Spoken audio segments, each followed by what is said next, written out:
Hai, Assalamualaikum warahmatullahi wabarakatuh. Selamat datang kembali di Ihsan Faris IELTS and TOEFL Classes.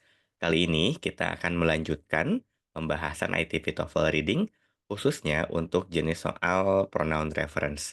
Langsung saja, ini adalah ITP TOEFL Reading, pembahasan kelima tentang pronoun reference. Soal pronoun reference, intinya menanyakan pronoun tertentu itu merujuk ke kata apa. Pronoun itu secara umum adalah he, she, it, sama they. Pertama, untuk menjawab soal ini, kita harus tahu dulu nih, he, she, it, sama they itu merujuk ke kata seperti apa. Dan tentu kita tahu bahwa he dan she itu untuk orang, he untuk laki-laki, she untuk perempuan, dan dua-duanya merujuk ke hanya satu orang, it untuk benda, dan they itu untuk benda juga, dan juga orang, tapi lebih dari satu. Jadi they itu untuk sesuatu yang plural ya teman-teman. Nah, dalam ITV TOEFL yang sering ditanyakan itu adalah it dan they. He sama she jarang, karena dia itu mungkin lebih jelas ya, lebih obvious. Kita tinggal nyari, nyari aja nama orang, dan jawabannya akan ditemukan. Jadi terlalu mudah, he sama she itu. Nah, jawaban itu akan muncul sebelum pronoun yang ditanyakan. Dan jawaban itu akan dalam bentuk kata benda. Tapi yang jelas jawaban itu tidak akan muncul setelah pronoun yang ditanyakan. Nah, nanti ketika kita menjawab, setelah kita menemukan kata benda yang mungkin jadi jawaban, sebelum pronoun tersebut, kita coba nih, si pronoun yang ditanyakan itu ganti dengan kata benda yang kita pilih. Kalau masih nyambung, masih masuk, masih sesuai dengan konteks kalimat, berarti itu jawabannya. Nah, soal pronoun itu termasuk yang paling mudah di ITP TOEFL Reading. Jadi, teman-teman bisa mendahulukan menjawab jenis soal ini ketika misalkan waktunya terbatas ya. Karena biasanya ini akan bisa dengan cepat kita jawab ya. Oke, langsung saja ke latihannya. So, untuk latihan yang pertama kita bisa melihat ada kata they yang ditanyakan dan they itu berarti plural ya kata bendanya. Nah, nanti kita lihat aja nih, si kata benda yang ada sebelum kata they ini, ada apa aja yang pluralnya, terutama yang ada juga di opsi. Di sini kita lihat ada kata digestive fluids ya, setelah kata they-nya. Berarti digestive fluids akan salah, karena tidak akan muncul setelah jawaban itu, tapi sebelum dari pronounnya. Nah, di sini kita juga punya kata these plants ya, oke. Kata insects ya, dan kata humid areas. Secara grammar, mereka semua plural. Berarti bisa jadi jawaban, bisa menggantikan kata they. Nah, setelah kita mengeliminasi jawaban yang salah, yang harus kita lakukan selanjutnya adalah lihat nih, apakah kata-kata ini jika menggantikan kata they akan tetap memiliki konteks atau penjelasan yang masuk akal. Nah, kita coba dulu humid areas ya. Nah, humid areas itu berarti area yang dia itu lembab ya. Dan area itu kayaknya nggak mungkin ya punya digestive fluids ya yang dibutuhkan untuk mengambil nitrogen dari serangga kayak gitu. Digestive itu artinya pencernaan dan kayaknya areas itu nggak masuk ya kalau misalkan eh, dianggap punya pencernaan kan, nggak nyambung ya, humid areas have digestive fluids ya. Nah, berarti yang A itu salah, karena tidak make sense. Nah, yang A juga kemungkinan besar memang salah dari awal, karena posisinya terlalu jauh, teman-teman. Jadi di sini dia ada dua sentence ke belakang, ada dua sentence sebelum they, dan biasanya pronoun itu cenderung dekat ya, satu sentence sebelum biasanya nggak sampai dua sentence. Nah, tapi kalau diuji secara konteks pun dia tetap salah kan. Jadi itu yakin bahwa jawabannya akan salah. Nah, sekarang kita punya kata insects dan juga these plants ya.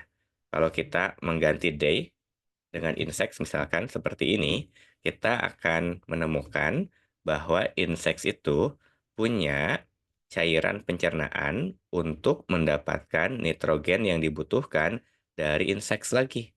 Serangga punya organ pencernaan mungkin, tapi kayaknya kecil ya kemungkinannya bahwa dia itu, mengambil nitrogen dari serangga lainnya, kayak gitu kan ya.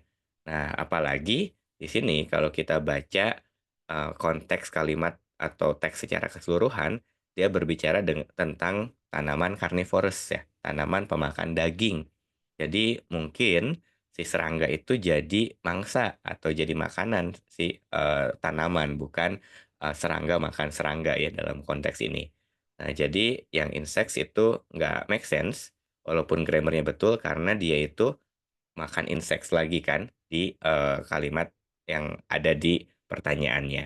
Nah, jadi yang paling masuk akal adalah kata these plants ya. Nah, these plants itu eee, punya cairan untuk mencerna, nitrogen yang dibutuhkan yang bisa didapat dari serangga. Nah, make sense kan? Nah, jadi jawabannya adalah yang bravo untuk yang nomor satu ini. Yang insects-nya itu nggak make sense, walaupun dia bisa jadi punya digestive fluids ya. Oke, itu nomor satu. Sekarang kita masuk ke nomor 2. Nomor 2 pronoun-nya itu it ya. Nah, berarti kalau it dia akan menanyakan benda dan bendanya hanya satu ya. Nah, di sini kita lihat yang pasti salah itu adalah pernyataan the, apa nih, yang ada di depan ada nggak teman-teman? Nah, kayaknya di sini nggak ada ya yang di depan ya. Oh, ada the leaf ya. Nah, the leaf ya. The leaf itu akan salah karena dia ada setelah dari, kata it ya, teman-teman ya. Jadi bukan di depan, mungkin setelah ya, karena kalau di depan berarti sebelum. Nah, itu biar nggak bingung kita pakai sebelum dan setelah aja kali ya. Nah, ada kata leaf itu setelah, jadi kemungkinannya akan salah. Lalu semuanya ini ada a variety, the sanju, sama an insect ya. Nah, kemungkinan yang salah lagi itu adalah a variety ya. Kalau misalkan kita lihat posisinya yang jauh dari kata it yang ditanyakan. Nah, tapi kalau misalkan nggak yakin, kita bisa uji nih. A variety gets caught up in the sticky hairs and the leaf wraps itself around the insect. Jadi si, variety itu katanya tertangkap di rambut-rambut yang lengket dan si daunnya itu, mengurung ya, atau menutup kayak gitu kan ya, menutup si bagian daunnya sehingga, inseknya terkurung intinya itu ya, wrap itu kayak kayak membungkus gitu ya, membungkus, sekitaran si hair itu dan akhirnya si inseknya terperangkap kayak gitu. Nah, di sini kayaknya variety nggak mungkin nih tertangkap ya, doesn't make sense ya, karena variety itu sesuatu yang abstrak dan, nggak akan terbang ke dekat tanaman karnivorous ya dan terjebak di situ gitu. Nah, lalu di sini ada 2 pilihan lain yang mungkin bisa jadi jawaban. Ada the sanju sama an insect ya. Nah, kalau misalkan kita pilih the sanju, itu, doesn't make sense sebenarnya. Karena the sanju itu katanya punya sticky hairs. Nah, berarti the sanju itu adalah yang, menangkapnya, bukan yang tertangkap atau yang ditangkapnya. Jadi jawabannya adalah an insect ya. Karena make sense kan ketika ada serangga, dia itu tertangkap ya di rambut-rambut lengketnya dan akhirnya si leaf-nya, si daun itu membungkus, diri gitu kan ya supaya si inseknya nggak kabur. Jadi, jawabannya adalah yang Charlie. Nah, sebenarnya terpenting adalah kita satu tahu grammar-nya kan, yang kedua lihat depan, belakang atau sebelum dan setelahnya, dan setelah itu yang paling penting di antara semua strategi itu adalah coba memasukkan, kata yang ditanyakan ke pronoun dan melihat apakah si konteksnya masih nyambung atau tidak. Kalau sudah bisa melakukan itu, pertanyaan pronoun reference ini akan sangat mudah dijawab ya teman-teman. Baik, itu mungkin untuk soal pronoun reference dan teman-teman jangan lupa like, comment, share, dan subscribe video, di channel ini. Sampai jumpa di, lain kesempatan.